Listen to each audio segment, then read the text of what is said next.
സുഹൃത്തുക്കളെ എല്ലാവർക്കും നമ്മുടെ പുതിയ വീഡിയോയിലേക്ക് സ്വാഗതം. ഞാൻ ഈ കഴിഞ്ഞ ദിവസം കണ്ടൊരു അമ്പരപ്പിക്കുന്ന ഒരു കാഴ്ചയാണ്, അല്ലെങ്കിൽ ഒരു വാർത്തയാണ്.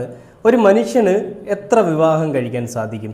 നമ്മൾ പലപ്പോഴും പറഞ്ഞു കേട്ടിട്ടുണ്ട്, ഒരു മനുഷ്യൻ്റെ ജീവിതത്തിൽ ഒരിക്കൽ മാത്രം സംഭവിക്കുന്ന കാര്യങ്ങളാണ് വീട് വെക്കുന്നത്, വിവാഹം, വണ്ടി എടുക്കുന്നത് എന്നൊക്കെയുള്ള കാര്യങ്ങൾ. ഒരിക്കൽ മാത്രം സംഭവിക്കാൻ പാടുള്ള, അല്ലെങ്കിൽ ഒരിക്കൽ മാത്രം സംഭവിക്കുന്ന ഒരു വിവാഹം എന്ന് പറയുന്ന ഒരു ചടങ്ങ്, അല്ലെങ്കിൽ ആ ഒരു മംഗളകരമായ ഒരു കർമ്മം, അത് ഒന്നിലധികം തവണ വന്നു കഴിഞ്ഞാൽ, ഒന്നിലധികം തവണ വരുന്ന സിറ്റുവേഷൻസ് ഉണ്ട്. അതെങ്ങനെയാണ്?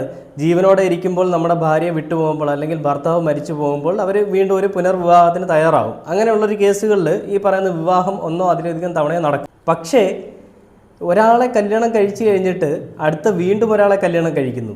അത് അവിടെ കൊണ്ട് നിൽക്കാതെ വീണ്ടും അടുത്തൊരാൾ, അതിനുശേഷം വീണ്ടും അടുത്തൊരാൾ, വീണ്ടും അടുത്തൊരാൾ, അവസാനം 7 പേരിൽ എത്തിച്ചേർന്ന് നിൽക്കുന്നു. അത് കഴിഞ്ഞെന്നും പറഞ്ഞിട്ട് അവിടെ നിർത്തുമെന്ന് നിങ്ങൾ വിചാരിക്കരുത്. അത് അവിടെ നിർത്തില്ല. അത് 7 പോയതിനു ശേഷം വീണ്ടും 8, 9, 10 എന്നിങ്ങനെ പോകാനായിട്ടുള്ള കൃത്യമായ പ്ലാനിങ്ങും കൃത്യമായിട്ടുള്ള ലക്ഷ്യവും എല്ലാം ഉണ്ടായിരുന്നൊരു വ്യക്തി രേഷ്മ എന്നാണ് കേട്ടോ പുള്ളിക്കാരിയുടെ പേര്. എറണാകുളം സ്വദേശിയാണ്. അപ്പോൾ 7ാമത്തെ വിവാഹ സമയമായപ്പോൾ രേഷ്മ അങ്ങ് പിടിയിലായി. 1 തൊട്ട് 6 വരെ കല്യാണം അടിപൊളിയായിട്ട് കഴിച്ചു, നല്ല രീതിയിൽ അവർ തമ്മിൽ ജീവിക്കുകയും ചെയ്തു. പക്ഷേ അതിനുശേഷം 7ാമത്തെ വിവാഹ സമയത്താണ് ഇത് തട്ടിപ്പാണെന്ന് മനസ്സിലാക്കിയ ആളുകൾ കേസ് കൊടുക്കുകയും ഈ പറയുന്ന രേഷ്മ എന്ന് പറയുന്ന ഭൂലോക ഉഡായിപ്പിനെ അറസ്റ്റ് ചെയ്യുകയും ചെയ്തു. ഇവിടെ കൂടുതൽ പേര് ഞാൻ വിളിക്കുന്നില്ല, കാരണം ഇങ്ങനെ നടക്കുന്ന ഒരുപാട് ആളുകൾ നമ്മുടെ നാട്ടിലുണ്ട്. ഇവിടെ ഞാൻ കൂടുതൽ വിളിക്കാത്തതിൻ്റെ ഒരു കാര്യം എന്ന് പറഞ്ഞാൽ, ഈ വീഡിയോ ഒരുപാട് പേര് കാണുന്ന, മുതിർന്നവരല്ലാത്തവരും കുട്ടികളും ഒക്കെ കാണുന്ന. അപ്പോൾ അതുകൊണ്ട് ഒരുപാട് പദപ്രയോഗങ്ങൾ, തെറിപ്രയോഗങ്ങൾ ഞാൻ ഒഴിവാക്കുകയാണ്. അതുകൊണ്ട് ഈ പതിവ്രതയെ ഞാൻ ഒന്നും വിളിക്കുന്നില്ല. അതിലെല്ലാം ബാക്കിയുള്ള പറയുന്ന കാര്യങ്ങളിലെല്ലാം അത് ഉൾപ്പെടും, ഞാൻ അധികം വിളിച്ചില്ലെങ്കിലും. അപ്പോൾ ഈ തന്തയില്ലായ്മ കാണിച്ച് അത് 6ാമത്തെ കല്യാണവും കഴിഞ്ഞിട്ട് 7ാമത്തെ ഒരു വിവാഹം കഴിക്കാൻ പോയി. അപ്പോൾ ഈ ബാക്കിയുള്ള 5 പേര് അല്ല 6 പേര് മണ്ടന്മാരാണോ എന്ന് ഞാൻ ഈ ആലോചിക്കുന്നത്. കാരണം ഒരു പെണ്ണിനെ മനസ്സിലാക്കാൻ സാധിക്കില്ല എന്നുള്ളത് ആണുങ്ങളുടെ ഒരു കഴിവുകേട് തന്നെയാണ്, അല്ലെങ്കിൽ ഒരു കുറവ് തന്നെയാണ്. പക്ഷേ കല്യാണം കഴിച്ചൊരു പെണ്ണിനെ അവളുടെ പെരുമാറ്റം കാണുമ്പോൾ മനസ്സിലാക്കാൻ സാധിക്കുന്നില്ലെങ്കിൽ, അല്ലെങ്കിൽ അത് മനസ്സിലാക്കിയിട്ടില്ല എന്നുണ്ടെങ്കിൽ, അത് ഇവളുടെ ഒരു കഴിവും നമ്മളുടെ ഒരു കഴിവുകേടുമാണ്. ആ കഴിവുകേട് ഐഡൻറ്റിഫൈ ചെയ്തിട്ട് ഇവൾ എന്താണ് സംഭവം, അല്ലെങ്കിൽ എന്താണ് ഇവൾ ചെയ്യുന്നതെന്നുള്ളത് മനസ്സിലാക്കാൻ സാധിക്കാതെ പോയതാണ് ഈ 6 പേരുടെയും തെറ്റ്. അതിൽ 7ാമത്തെ വിവാഹത്തിന് പോയപ്പോൾ പിടിയിൽപ്പെട്ടു എന്നുള്ളതൊരു വലിയ കാര്യം തന്നെയാണ്. അതുകൊണ്ട് ഈ 6 പേർക്കും മനസ്സിലായി, എൻ്റെ പെണ്ണുമ്പിള്ള ഇങ്ങനെ ആയിരുന്നു കേട്ടോ എന്നുള്ളത് മനസ്സിലായി. അപ്പോൾ ഇവർ ചെയ്തതെന്ന് പറഞ്ഞാൽ, വിവാഹം കഴിച്ചതിന് ശേഷം വീണ്ടും അടുത്തൊരാളിനെ കല്യാണം കഴിക്കാനായിട്ട് പോകുന്നു. ഇങ്ങനെ ഈ ഒരു പ്രക്രിയ അങ്ങ് നടന്നുകൊണ്ടിരിക്കുകയാണ്. അപ്പോൾ എന്താണ് ഇതിൻ്റെ പ്രധാന കാരണമെന്ന് പോലീസുകാർ ചോദിച്ചപ്പോൾ ആ ഉത്തരം കേട്ടവർ ഞെട്ടിപ്പോയി. എന്താ ഉത്തരം പറഞ്ഞതെന്നറിയാമോ? അതായത് 6 വിവാഹം കഴിച്ചിട്ട് 7ാമത്തേതിൽ കിട്ടുന്ന സുഖം എന്താണെന്ന് അറിയാൻ വേണ്ടിയിട്ടാണ്. അതായത് ഓരോ വിവാഹം കഴിക്കുമ്പോഴും അതിൽ ഓരോ സ്ഥലത്തുനിന്നും കിട്ടുന്ന സുഖം എന്താണ്, അല്ലെങ്കിൽ അവരുടെ ആ ഒരു ജീവിത ശൈലി എന്താണെന്ന് അറിയാൻ വേണ്ടിയിട്ടാണ് ഞാൻ അങ്ങനെ ചെയ്യുന്നതെന്ന്. അതെനിക്കങ്ങ് ഇഷ്ടമാണെന്ന്. തന്തയില്ലായ്മ കാണിച്ചിട്ട് അതിനൊരു വ്യാഖ്യാനം കൂടെ, അങ്ങനൊരു ജീവിതം എനിക്കിഷ്ടമാണ്, അല്ലെങ്കിൽ ഇങ്ങനെയൊക്കെ പോകുമ്പോൾ ഒരു സുഖമാണ് എന്ന് പറയുകയാണ്. ഒരു മനുഷ്യന് എങ്ങനെ ഇങ്ങനെയൊക്കെ ചെയ്യാൻ സാധിക്കും? എങ്ങനെ ഇങ്ങനെ മറ്റുള്ളവരെ പറ്റിച്ച് ജീവിക്കാൻ സാധിക്കും? നമ്മളൊക്കെ ഒരു ചെറിയ കാര്യം പറഞ്ഞാൽ പോലും നമ്മുടെയൊക്കെ മനസ്സിൽ അതിങ്ങനെ കിടന്ന് കുത്തിക്കൊണ്ടേയിരിക്കും. ഒരു മനസാക്ഷി കുത്തെന്ന് പറയും. അത് ഉള്ള കാര്യമാണോ അല്ലാത്ത കാര്യമാണോ? നമ്മളത് പറഞ്ഞു കഴിഞ്ഞാലും റിഗ്രറ്റ് ചെയ്യും, അയ്യോ അത് ഞാനങ്ങനെ പറഞ്ഞില്ല, പറയാൻ പാടില്ലായിരുന്നു. അതേസമയം ഒരു പെണ്ണ് തന്നെ വന്നിട്ട് ഈ പറയുന്ന പരിപാടികൾ കാണിക്കുക. ആണുങ്ങൾ കാണിക്കണ പിന്നെയും പറയാം, ആണുങ്ങൾ അങ്ങനെ കാണിക്കാൻ സാധ്യതയുണ്ട്, അങ്ങനത്തെ ഒരു മൈൻഡാണെന്ന് പറയാം. പക്ഷേ ഒരു പെണ്ണ് വന്നത് ചെയ്യുമ്പോൾ ആരെ വിശ്വസിക്കും ഈ ലോകത്ത്? ഒരാളെപ്പോലും വിശ്വസിക്കാൻ പറ്റാത്തൊരു കാലഘട്ടമാണിത്. ഒരു പെണ്ണ് പോയിട്ട് 7 പേരെ വിവാഹം കഴിക്കുക, അവരോടൊപ്പം ദാമ്പത്യ ജീവിതവും അവരോടൊപ്പം ജീവിച്ച് സുഖമായിട്ട് പോവുക എന്ന് പറയുമ്പോൾ ബാക്കിയുള്ളവർ 6 പേര് മണ്ടന്മാർ. ആ 6 പേരെ മാത്രമല്ല, കേരളത്തിലുള്ള എല്ലാ ആണുങ്ങളും മണ്ടന്മാരാണെന്നുള്ള രീതിയിലല്ലേ അവൾ കാണിച്ചുകൊണ്ടിരിക്കുന്നത്. ഇത് കണ്ടിട്ട് ഇതുപോലെ ചെയ്യാനായിട്ട് വേറെ കുറേ പെണ്ണുങ്ങൾ ശ്രമിക്കും എന്നുള്ളത് വേറൊരു കാര്യം. എന്തുകൊണ്ടാണ് ഇത് എന്തൊരു സംഭവമാണല്ലേ? നമ്മൾ ഇതുവരെ ജീവിതത്തിൽ കണ്ടിട്ടില്ലാത്തൊരു സംഭവമാണ്. 6 പേരൊക്കെ വിവാഹം കഴിക്കുമ്പോൾ ആര്? നമ്മൾ പുരാണങ്ങളിലൊക്കെ കേട്ടിട്ടുണ്ട്, ഈ പറയുന്ന കുന്തി ദേവി അല്ലെങ്കിൽ ഇതുപോലെയൊക്കെയുള്ള ആളുകൾ ഒരുപാട് വിവാഹം കഴിക്കുന്നു, ഒരുപാട് കുട്ടികൾ ഉണ്ടാകുന്നു എന്നുള്ളതൊക്കെ. പക്ഷേ റിയൽ ലൈഫിൽ ഇങ്ങനെയൊക്കെ എങ്ങനെ ചെയ്യാൻ സാധിക്കും? ഒരാളെ പറ്റിക്കുന്ന പോട്ടെ, 2 പേര്, അത് 3 പേര്, അല്ലെങ്കിൽ 4 പേര്, 5 പേര് എങ്ങനെ ഹാൻഡിൽ ചെയ്യാൻ പറ്റുന്നതാവും? ഇതൊക്കെ വല്ലാത്തൊരു അതിശയം തന്നെയാണ് കേട്ടോ. നമുക്ക് ആ വാർത്ത ഒന്ന് കണ്ടു നോക്കാം. എന്താണ് രേഷ്മയുടെ പരിപാടികളും പിന്നത്തെ നീക്കം എന്തായിരുന്നു എന്നുള്ളതും എങ്ങനെയാണ് പിടിയിലായതെന്നുള്ളതും വാർത്ത ഒന്ന് ഞാൻ പ്ലേ ചെയ്യാം. അതിനുശേഷം നമുക്ക് നമ്മുടെ വീട്ടിലേക്ക് വരാം. വിവാഹ തട്ടിപ്പിന് അറസ്റ്റിലായ രേഷ്മ നടത്തിയത് അമ്പരപ്പിക്കുന്ന വിവാഹ തട്ടിപ്പെന്ന് പോലീസ് വ്യക്തമാക്കുകയാണ്. 7ാമത്തെ കല്യാണത്തിന് തൊട്ട് മുൻപാണ് എറണാകുളം സ്വദേശിയായ രേഷ്മ പിടിയിലായത്. തിരുവനന്തപുരത്ത് നിന്നാണ് ഇവർ പിടിയിലായത്. ഈ വാർത്തയുടെ വിശദാംശങ്ങളുമായി ഏഞ്ചൽ മേരി മാത്യു ചേരുകയാണ്. ഏഞ്ചൽ, ഇതിന് മുൻപ് 6 പേരെ എങ്ങനെയാണ് രേഷ്മ പറ്റിച്ചത്? 7ാമത്തെ കല്യാണ തട്ടിപ്പിൽ പിടിയിലായത് എങ്ങനെ? അനൂപ്, ഏഴാമത്തെ കല്യാണം നിശ്ചയിച്ചിരുന്നത് പോത്തൻകോട് പഞ്ചായത്തിലെ ഒരു അംഗവുമായിട്ടാണ്. ഇദ്ദേഹം നേരത്തെ ഒരു ഗ്രൂപ്പിൽ വിവാഹ പരസ്യം നൽകിയിരുന്നു. താല്പര്യമുള്ള യുവതികളിൽ നിന്ന് ആലോചന ക്ഷണിക്കുന്നു എന്ന് പറഞ്ഞുമാണ് അദ്ദേഹം ഒരു ഫേസ്ബുക്ക് ഗ്രൂപ്പിൽ പരസ്യം നൽകിയിരുന്നത്. ഈ പരസ്യത്തിൽ നൽകിയിരുന്ന ഫോൺ നമ്പറിലേക്കാണ് ആദ്യം ഒരു കോൾ വരുന്നത്. രേഷ്മയുടെ അമ്മ എന്ന് പറഞ്ഞുകൊണ്ടാണ് വിളിക്കുന്നത്. അതിനുശേഷം കുട്ടിക്ക് കൊടുക്കാം അല്ലെങ്കിൽ രേഷ്മയ്ക്ക് കൊടുക്കാം എന്ന് പറഞ്ഞ കോള് ഈ പെൺകുട്ടിക്ക് കൈമാറി. അതിനുശേഷം ഇവർ രണ്ടുപേരും സംസാരിച്ചു. എറണാകുളത്ത് വെച്ച് കണ്ട സമയത്ത് രേഷ്മ ഈ പഞ്ചായത്ത് അംഗത്തോട് പറയുന്നത് തന്നെ ദത്തെടുത്തതാണ്, താൻ അനാഥയാണ്, അമ്മ ഉപദ്രവിക്കാറുണ്ട്, അതുകൊണ്ട് തന്നെ കല്യാണത്തിന് മറ്റു ബന്ധുക്കളെ ഒന്നും തന്നെ പ്രതീക്ഷിക്കരുത്, എത്രയും വേഗം കല്യാണം നടത്തണം തുടങ്ങി വളരെ സങ്കടകരമായ സാഹചര്യങ്ങളൊക്കെയായിരുന്നു രേഷ്മ പഞ്ചായത്ത് അംഗത്തോട് വിശദീകരിച്ചിരുന്നത്. ഇതെല്ലാം തന്നെ അദ്ദേഹം വിശ്വസിക്കുകയും ചെയ്തു. തൊട്ടു പിന്നാലെ തിരുവനന്തപുരത്ത് വെച്ച് കല്യാണം നടത്താം എന്ന് തീരുമാനിക്കുകയും ചെയ്തു. കഴിഞ്ഞ ദിവസം ഇവർ തിരുവനന്തപുരത്തെത്തി. സുഹൃത്തിന്റെ വീട്ടിലായിരുന്നു ഇവർ താമസിച്ചിരുന്നത്. ഇന്നലെ കല്യാണം നടക്കുന്നതിന് തൊട്ട് മുമ്പ്, അതായത് ബ്യൂട്ടി പാർലറിൽ ഒരുങ്ങാൻ പോകുന്നതിനിടെയാണ് ചില സംശയങ്ങൾ ഈ പഞ്ചായത്ത് അംഗത്തിന് തോന്നുന്നത്. പിന്നാലെ തന്നെ രേഷ്മയുടെ ബാഗ് അദ്ദേഹം പരിശോധിച്ചു. ബാഗ് പരിശോധിക്കുന്നതിനിടെയാണ് മുൻപ് രേഷ്മ വിവാഹം കഴിച്ചിരുന്നതിന്റെ ചില രേഖകൾ, കത്തുകൾ ഒക്കെ തന്നെ പഞ്ചായത്ത് അംഗത്തിന് കിട്ടുന്നത്. ഇതോടുകൂടിയാണ് പഞ്ചായത്ത് അംഗം താൻ കബളിപ്പിക്കപ്പെടുകയായിരുന്നു എന്ന് മനസ്സിലായത്. ഉടൻ തന്നെ ഭാഗ്യം, ആ ബാഗ് നോക്കാൻ സാധിച്ചതും അല്ലെങ്കിൽ അത് കണ്ടതും എല്ലാം ഒരു ദൈവനിശ്ചയം തന്നെയാണ് കേട്ടോ.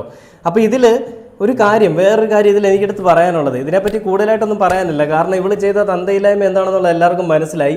അത് വേറെ പേരാണ് വിളിക്കേണ്ടത്. ഈ വിവാഹ തട്ടിപ്പെന്ന് പറഞ്ഞുകൊണ്ട് നമുക്കൊരു ചെറിയ പേരിൽ ഇതിനെ ഒതുക്കി കളയാൻ പറ്റില്ല. ഇതിന് വേറൊരു പേരാണ്, മറ്റുള്ള സ്ഥലങ്ങളിലൊക്കെ പോയി കാണിക്കുന്നൊരു പേരാണ്. ആ പേര് ഞാനിവിടെ പറയുന്നില്ല.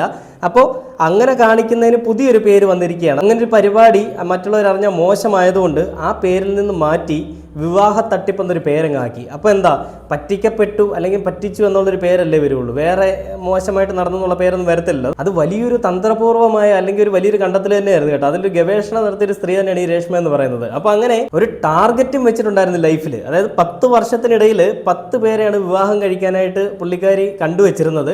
അതിൽ 7 എണ്ണം അല്ലെങ്കിൽ 6 എണ്ണം നടന്നു. 7ാമത്തേത് നടക്കാൻ പോയപ്പോഴാണ് മൂഞ്ചിയത്, ആ പിടിയിൽ വീണത്. അപ്പോൾ ഇതിൽ എനിക്ക് എടുത്തു പറയാനുള്ള ഒരു കാര്യം എന്ന് പറഞ്ഞാൽ, നമുക്ക് ഈ ജെൻഡർ ഇക്വാലിറ്റി എന്ന് പറയുന്ന ഒരു സാധനം നമ്മുടെ സമൂഹത്തിൽ അല്ലെങ്കിൽ നമ്മുടെ നീതിന്യായ വ്യവസ്ഥയിലും നിയമ സംവിധാന വ്യവസ്ഥയിലും ഒക്കെ ഉണ്ട്. ആ ജെൻഡർ ഇക്വാലിറ്റി എന്താ പറയുന്നത്, ഒരു സ്ത്രീയെ ഒരു പുരുഷൻ ഉപേക്ഷിച്ചാൽ അതിന് വേറെ കാരണങ്ങളൊന്നും ഇല്ലാതെ ആ സ്ത്രീയെ ഉപേക്ഷിച്ചു എന്നുള്ളൊരു പേരിൽ പുരുഷനെതിരെ ആക്ഷൻ എടുക്കാനും ആ പുരുഷൻ ആ സ്ത്രീക്ക് മരണകാലം വരെയും അല്ലെങ്കിൽ അവരൊരു നിലയിൽ എത്തുന്നത് വരെയും അവർക്ക് നഷ്ടപരിഹാരം കൊടുക്കണമെന്നും ഒക്കെയാണ് നമ്മുടെ ഈ നിയമ സംവിധാന വ്യവസ്ഥയിൽ അനുശാസിക്കുന്നത്. അപ്പോൾ അങ്ങനെ ഒരു സാധനം നിലനിൽക്കെ ഈ പറയുന്ന ഇവള് കാണിച്ച ഈ തന്തയില്ലായ്മയ്ക്ക് ഏത് നിയമപ്രകാരം പുരുഷന്മാർക്ക് നഷ്ടപരിഹാരത്തിന് ആവശ്യപ്പെടാൻ സാധിക്കും? അങ്ങനെ എന്തെങ്കിലും ഒരു പുരുഷന്മാർക്കുള്ള നഷ്ടപരിഹാരം കൊടുക്കുന്ന ഏതെങ്കിലും നിയമ സംവിധാന വ്യവസ്ഥ നമ്മുടെ നാട്ടിലുണ്ടോ? ഇല്ല. അതുകൊണ്ട് തന്നെയാണ് ഈ തന്തയില്ലായ്മ ഇവളുമാർ കാണിക്കുന്നത്. പെണ്ണുങ്ങൾക്ക് ഏത് രീതിയിൽ നടക്കുന്ന പെണ്ണുങ്ങളാണെങ്കിലും അവർക്ക് എന്ത് തന്തയില്ലായ്മ കാണിച്ചാലും അവർക്കുള്ള പിന്തുണ കിട്ടുമെന്നുള്ളൊരു അവരുടെ വിശ്വാസം അല്ലെങ്കിൽ അങ്ങനെ ഒരു നീതിന്യായ വ്യവസ്ഥ ഉള്ളതുകൊണ്ട് എന്ത് പിറപ്പുകേടും കാണിക്കാമെന്നുള്ള ഇവളുമാരുടെ ഒരു തോന്നൽ, ആ തോന്നലിന് മേലുണ്ടായതാണ് ഈ പ്രശ്നങ്ങളൊക്കെ അല്ലെങ്കിൽ ഈ ഒരു പരിപാടിയൊക്കെ. ഈ പരിപാടി കാണിച്ചാലും വലിയ കുഴപ്പമൊന്നുമില്ല, തനിക്ക് നഷ്ടപ്പെടാനൊന്നുമില്ല, പുരുഷന്മാർക്കെല്ലാം നഷ്ടപ്പെടുള്ളൂ, അവരുടെ ജീവിതം കോഞ്ഞാട്ടേ പോവല്ലേ ഉള്ളൂ, എനിക്കൊന്നും നഷ്ടപ്പെടാൻ. ഇത് പോയി കഴിഞ്ഞാൽ അടുത്ത ആളെ ഞാൻ കിട്ടും മോനെ. ഡ്രസ്സ് ചേഞ്ച് ചെയ്തിടുന്ന പോലാണ് രേഷ്മയുടെ ഓരോ പരിപാടികളും ഉണ്ടായിരുന്നത്. രേഷ്മയ്ക്ക് വെറും ഒരു തുണി മാറുന്ന ഒരു ലാഘവമേ ഉണ്ടാവുകയുള്ളൂ ഈ കല്യാണം കഴിച്ചവരെയൊക്കെ ലൈഫിൽ നിന്ന് പറഞ്ഞു വിടാൻ. പക്ഷേ ആ കല്യാണം കഴിച്ചവർ എന്ത് പ്രതീക്ഷയോടുകൂടിയൊക്കെ ആയിരിക്കും അല്ലേ ഇവളെയൊക്കെ കല്യാണം കഴിച്ചത്. നല്ല യുവതികളിൽ നിന്ന് വിവാഹം സ്വീകരിക്കുന്നു എന്ന് പറഞ്ഞുകൊണ്ട് പരസ്യമിട്ട ആളുകളെ ഇവൾ ഫോക്കസ് ചെയ്ത് ഇവൾ വർക്ക് ചെയ്തു. നല്ലൊരു ഗവേഷണവും നല്ല തന്ത്രപരമായിട്ടുള്ള അല്ലെങ്കിൽ നിൽക്കാൻ അറിയാവുന്നൊരു മിടുക്കി തന്നെയാണ് ഈ രേഷ്മ എന്ന് പറയുന്നത് കേട്ടോ. ഒരു വർഷത്തിനിടയിൽ ഒരു കല്യാണം, അങ്ങനെ 10 വർഷത്തിനിടയിൽ 10 കല്യാണം എന്നുള്ള ടാർഗറ്റും വെച്ച് ഓരോ വർഷവും ഓരോരുത്തർക്കൊപ്പം ജീവിച്ച് അവിടെ മുഖം കണ്ടു കഴിഞ്ഞാലോ ഇതൊക്കെ ആരാണ് ഇതിനേക്ക് ഇങ്ങനെ അങ്ങ് സ്നേഹിക്കാൻ പോകുന്നത് അല്ലെങ്കിൽ ഇങ്ങനെ കല്യാണം കഴിക്കാൻ പോകുന്നത്?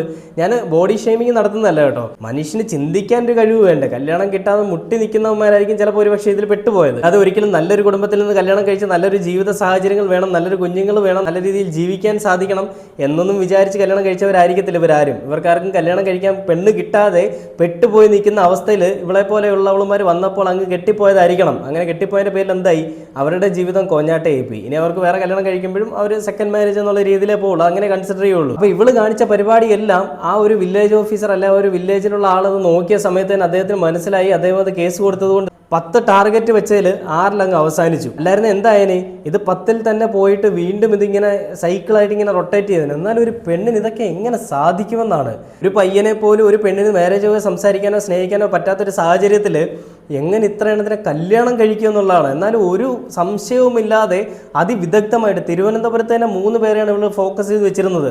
എങ്ങനെയാണെങ്കിലും ഒരു കല്യാണം കഴിക്കുമ്പോൾ ഒരു ഫോട്ടോഷൂട്ട് വരുമ്പോൾ ആ ഫോട്ടോ എങ്ങനെയും ഇൻസ്റ്റാഗ്രാമിലോ ഫേസ്ബുക്കിലോ സോഷ്യൽ മീഡിയയിലോ എവിടേക്ക് വരും. പക്ഷേ ഇതൊന്നും ഒരു കൂസലാക്കാതെ അല്ല, ഇതൊന്നും ഒരു കാര്യമാക്കാതെ പുള്ളിക്കാരി ഇങ്ങനെ കല്യാണം കഴിച്ചുകൊണ്ടേയിരുന്നു. മറ്റാരും അറിയാതെ ഇതിങ്ങനെ നടന്നു പോയിക്കൊണ്ടേയിരുന്നു. ഇതിന് പിന്നിൽ എന്തൊക്കെയോ വലിയ കാര്യങ്ങളൊക്കെ ഉണ്ടാവും അല്ലേ. അല്ലാതെ ഒരാൾക്ക് ഇങ്ങനെയൊക്കെ വിവാഹം കഴിക്കാൻ പറ്റും? ഓടി നടന്ന് വിവാഹം കഴിക്കുക, ഒരു കളിപ്പാട്ടം അല്ലെങ്കിൽ ഒരു ഡ്രസ്സ് മാറുന്ന പോലെയൊക്കെ ഒരാളെ കല്യാണം കഴിച്ചിട്ട് അത് ആവശ്യം കഴിയുമ്പോൾ എടുത്തങ്ങ് കളയുക, കറിവേപ്പിലേക്ക് ചവച്ച് തുപ്പി കളയുന്ന പോലെ. എന്താ രുചിയില്ല പോയി എന്ന് പറയുന്ന പോലെ ഓരോരോ കല്യാണം കഴിച്ചിട്ട് ഓരോരുത്തരുടെയും കൂടെ പോയിട്ട് പിന്നെ അവരെ അങ്ങ് തുപ്പിക്കളയുക, അല്ലെ അവരെ അങ്ങ് എടുത്ത് കളയുകയാണ്. അത് ഇനി വേണ്ട, ശരിയാവില്ല, ഇനി അടുത്ത സുഖം വേണമെന്നുള്ളത്. എന്തോ തന്തയില്ലായ്മയൊക്കെയല്ലേ പെണ്ണുങ്ങൾ കാണിക്കുന്നത്. സ്ത്രീകൾക്ക് കിട്ടുന്ന സംവരണം അല്ലെങ്കിൽ സ്ത്രീകൾക്ക് കിട്ടുന്ന ഒരു നിയമ സംവിധാന വ്യവസ്ഥയുടെ ആനുകൂല്യങ്ങളൊക്കെയാണ് ഇവൾ മുതലെടുക്കുന്നത്. ഞാൻ നേരത്തെ പറഞ്ഞിട്ടുണ്ട്, അധികാര ദുർവിനിയോഗം എന്നൊക്കെ പറയുന്നത് പോലെ ഇവർക്ക് കിട്ടിയിരിക്കുന്ന ഒരു അവകാശങ്ങളെ ദുർവിനിയോഗം ചെയ്യുന്ന ഒരു പരിപാടിയാണ് നമ്മളിവിടെ കാണുന്നത്. അങ്ങനെ ദുർവിനിയോഗം ചെയ്യുന്നതിൽ കൂടി ആ പാവപ്പെട്ട പയ്യന്മാർക്ക് അല്ലെ പുരുഷന്മാർക്കാണ് ബുദ്ധിമുട്ടുണ്ടാകുന്നത്. അവർക്ക് വേണ്ടിയിട്ട് സംസാരിക്കാൻ ഒരു സംഘടനയും ഇല്ല, അല്ലെങ്കിൽ അവർക്ക് വേണ്ടിയിട്ട് ഒരു നിയമ സംവിധാന വ്യവസ്ഥ അനുശാസിക്കുന്ന കാര്യങ്ങളൊന്നും തന്നെ നമ്മുടെ കേരളത്തിലോ അല്ലെങ്കിൽ നമ്മുടെ ഇന്ത്യയിലോ ഇല്ല. അപ്പോൾ പെണ്ണുങ്ങൾ എന്ത് ചെയ്താലും പെണ്ണുങ്ങൾ പറയുന്നിടത്താണ് നിയമം നിൽക്കുന്നത്. അതുകൊണ്ട് എന്ത് തന്തയില്ലായ്മ എന്ത് തോന്നിവാസവും പെണ്ണുങ്ങൾക്ക് കാണിക്കാമെന്നുള്ള ഒരു ഉറച്ച തീരുമാനവും ഒരു ധാർഷ്ട്യവും പെണ്ണുങ്ങളുടെ സ്വഭാവത്തിൽ ഇന്നത്തെ കാലത്തുണ്ട്. അതില്ല എന്നെന്തായാലും പറയാൻ സാധിക്കത്തില്ല. ഈ ഒരു നിയമ സംവിധാന വ്യവസ്ഥ നമ്മൾ പറഞ്ഞു, കൊലപാതകങ്ങൾ നടക്കുമ്പോൾ ഈ പ്രതികളെ ശിക്ഷിക്കുന്ന ഒരു നിയമ സംവിധാന വ്യവസ്ഥ അല്ലെ നീതിന്യായ വ്യവസ്ഥ അവരെ തൂക്കിക്കൊല്ലാനായിട്ട് വിധിക്കണം, അല്ലെങ്കിൽ ഈ നീതിന്യായ വ്യവസ്ഥ മാറ്റി എഴുതണം എന്നൊക്കെ പറയാറുണ്ട്. അങ്ങനെ മാറ്റി എഴുതുകയാണെങ്കിൽ അതിനോടൊപ്പം മാറ്റേണ്ട ഒരു കാര്യം തന്നെയാണ് സ്ത്രീ സംവരണം എന്നുള്ളത്. സ്ത്രീകൾക്കും പുരുഷന്മാർക്കും ഒരേ തുല്യ അവകാശം അല്ലെ തുല്യ നീതിയാണ് ഉള്ളതെങ്കിൽ എന്തുകൊണ്ട് പുരുഷന്മാർക്കെതിരെ ഈ പരിപാടികൾ കാണിക്കുന്ന പെണ്ണുങ്ങൾക്കെതിരെ നടപടികൾ എടുക്കാൻ സാധിക്കുന്നില്ല? അവർക്കെതിരെ നിയമ നടപടികൾ എടുക്കുകയോ അല്ലെങ്കിൽ അവരുടെ കയ്യിൽ നിന്ന് നഷ്ടപരിഹാര തുക വാങ്ങാനോ നമ്മുടെ സർക്കാരിനോ അല്ല നമ്മുടെ നീതിന്യായ വ്യവസ്ഥയ്ക്ക് എന്തുകൊണ്ടാണ് സാധിക്കുന്നില്ല? അപ്പോഴും നമുക്ക് മനസ്സിലാവും അവിടെ ഇക്വാലിറ്റി എന്ന് പറയുന്നൊരു സാധനം അവർക്ക് തോളോട് തോൾ ചേർന്ന് പുരുഷനോടൊപ്പം വർക്ക് ചെയ്യണം, ജോലി ചെയ്യാൻ പറ്റണം, അല്ലെങ്കിൽ അവർക്ക് മറ്റുള്ള കാര്യങ്ങളിലൊന്നും ബുദ്ധിമുട്ടുണ്ടാകാൻ പാടില്ല. ഇനി എന്തെങ്കിലും ഒരു പ്രശ്നം വന്നാൽ അവിടെ ഈ പറയുന്ന ജെൻഡർ ഇക്വാലിറ്റി അല്ലെങ്കിൽ തുല്യത എന്ന് പറയുന്ന സാധനം അതൊക്കെ വെറും പേരിൽ മാത്രമായി പോകും. പുരുഷന്മാർ മാത്രമായിരിക്കും അവിടെ പ്രശ്നക്കാരും, പുരുഷന്മാർ മാത്രമായിരിക്കും നഷ്ടപരിഹാര തുക ഈ സ്ത്രീകൾക്ക് കൊടുക്കേണ്ടിയും വരുന്നത്. അതെങ്ങനെ നടക്കുന്നവളുമാരാണെങ്കിലും, അതിനി കൊള്ളരുതായ്മകൾ കാണിച്ച് നടക്കുന്നവളാണെങ്കിലും മര്യാദയ്ക്ക് നടക്കുന്നവളാണെങ്കിലും പുരുഷന്മാർ അവർക്ക് നഷ്ടപരിഹാരം കൊടുക്കേണ്ട ഒരു അവസ്ഥയാണ്. എന്തൊരവസ്ഥയൊക്കെയാണല്ലേ നമ്മുടെ നാട്ടിലെ. ഓരോ ദിവസം കഴിയുന്നതോറും ഓരോരോ രീതിയിലുള്ള ന്യൂസുകളൊക്കെയാണ്. പല രീതിയിൽ എങ്ങനെ മനുഷ്യനെ പറ്റിക്കാം എന്നുള്ളതാണ് മനുഷ്യന്മാർ നോക്കിക്കൊണ്ടിരിക്കുന്നത്. അതിൽ വീണ് കൊടുക്കാനായിട്ട് കുറേ മണ്ടന്മാരായിട്ടുള്ള ആളുകളും ഒക്കെ ഉണ്ടെന്നുള്ളത് ഓർക്കുമ്പോൾ വല്ലാത്തൊരു പുച്ഛം തോന്നുകയാണ്, അല്ലെങ്കിൽ വല്ലാത്തൊരു വിഷമം തന്നെ തോന്നുകയാണ്. ആണുങ്ങളെ പറയിപ്പിക്കാനായിട്ട് എന്തൊരു കഷ്ടമാണ്. പെണ്ണ് കിട്ടിയില്ല അത്രേ ഉള്ളൂ. ഇങ്ങനെ പോയി അബദ്ധങ്ങളിൽ ചാടാതിരിക്കുക. നമുക്ക് വേണ്ടിയിട്ട് ഒരാൾ ഒരു ദിവസം വരുമെന്നുള്ളൊരു കാര്യം മനസ്സിൽ വിചാരിച്ചുകൊണ്ട് അങ്ങ് ഇരുന്ന് കഴിഞ്ഞാൽ ഈ പറയുന്ന ഏടാകൂടത്തിലൊന്നും പോയി പെടത്തില്ല. അത് വേറൊരു കാര്യം. അപ്പോൾ ഇങ്ങനെയൊക്കെ എനിക്ക് കിട്ടില്ല എന്നുള്ളൊരു തീരുമാനം മനസ്സിൽ വന്നു കഴിയുമ്പോൾ പിന്നെ കിട്ടുന്നതിന് അങ്ങ് കെട്ടാന്നുള്ളൊരു തീരുമാനമാവും. അങ്ങനത്തെ തീരുമാനങ്ങൾ വരുമ്പോഴാണ് കിട്ടുന്ന ഏത് ചവറാണെങ്കിലും നല്ലതാണെങ്കിലും കെട്ടാൻ തീരുമാനിക്കുന്നത്. അങ്ങനെ വന്നതുകൊണ്ട് പറ്റിയ പ്രശ്നങ്ങളൊക്കെ തന്നെ ആയിരിക്കണം ഇത്. വല്ലാത്തൊരു കഷ്ടം തന്നെയാണ് കേട്ടോ. നമ്മുടെ ലോകം പോയൊരു പോക്കേ വല്ലാത്ത രീതിയിലാണ് ലോകം പൊയ്ക്കൊണ്ടിരിക്കുന്നത്. എങ്ങനെയൊക്കെ കാശുണ്ടാക്കാമോ അങ്ങനെ എല്ലാം കാശുണ്ടാക്കാനായിട്ട് സ്ത്രീകൾ ഏറ്റവും കൂടുതൽ മുന്നിൽ നിൽക്കുന്ന സ്ത്രീകളാണ്. ഇപ്പോൾ കൊള്ളരുതായ്മകൾ കൂടുതൽ ചെയ്യുന്ന സ്ത്രീകളാണ്. അങ്ങനെ കൊള്ളരുതായ്മകൾ ചെയ്തു പോയാലും ഇവളുമാർക്ക് ഒരു കോപ്പും സംഭവിക്കില്ല എന്നുള്ളത് ഇവളുമാർക്ക് അറിയാം. അതുകൊണ്ടാണ് ഈ പരിപാടി വീണ്ടും ചെയ്തുകൊണ്ടിരിക്കുന്നത്. ഇത് ഇനിയും തുടർന്നുകൊണ്ടേയിരിക്കും. അതിനൊരു തുടർച്ച ഇല്ലാതിരിക്കണം, അല്ലെങ്കിൽ അത് അവസാനിപ്പിക്കണമെന്നുണ്ടെങ്കിൽ നമ്മുടെ നിയമ സംവിധാന വ്യവസ്ഥയും നീതിന്യായ വ്യവസ്ഥയും അനുശാസിക്കുന്ന കാര്യങ്ങളിലൊക്കെ ചെറിയൊരു മാറ്റം വരുത്തണം. ആ ചെറിയ മാറ്റം വരുത്തുമ്പോൾ തന്നെ ഈ പറയുന്ന തന്തയില്ലായ്മയ്ക്കൊക്കെ ഒരു അറുതി വരും. ഓരോ ദിവസം കഴിയുന്നവർ എന്തൊക്കെ കാണണം അല്ലേ.